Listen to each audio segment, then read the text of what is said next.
ये कहानी है एक घने जंगल की जहां जिंदगी और खामोशी साथ रहते थे। उसी जंगल के पास अरुण नाम का एक सादा सा इंसान रहा करता था, लकड़ी तराशकर अपना गुजारा चलाता था। एक दिन जंगल के अंदर उसे एक दर्द भरी कराह सुनाई दी। अरुण ने मुड़कर देखा, एक भेड़िया शिकारी के फंदे में बुरी तरह फंसा हुआ था। भेड़िया डर और दर्द में गुर्रा रहा था, उसे समझ नहीं आ रहा था कि कौन दुश्मन है, कौन दोस्त।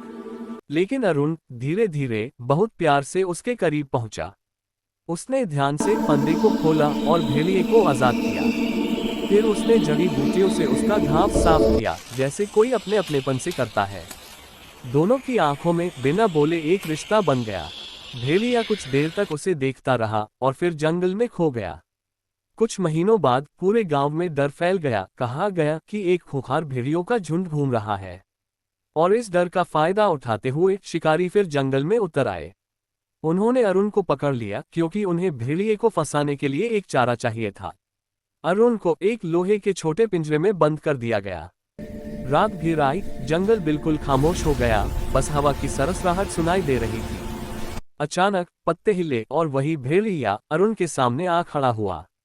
उनकी आंखें मिली, पहचान और एक अनकही मोहब्बत दोनों में जग चुकी थी। तभी शिकारी झाड़ियों के पीछे से निकल आए, हथियारों के साथ। भेड़िया अरुण के आगे खड़ा हो गया, जैसे कह रहा हो, पहले इसे छूकर तो दिखाओ। अरुण ने धीरे से पिंजरे के भीतर से भेड़िए के कान में कुछ फुसफुसाया, और भेड़िए ने आकाश फाड़ देने वाली दहाड़ लगाई।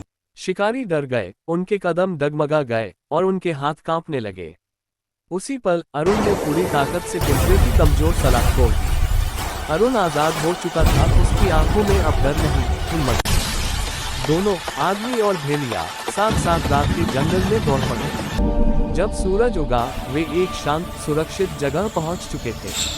भेड़िया धीरे से अरुण की गोद में सिर टिकाकर अपनी कृतज्ञता जता रहा था।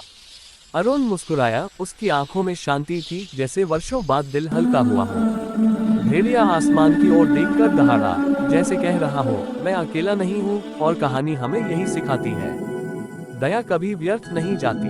जो हम देते हैं वही लौट कर आता है।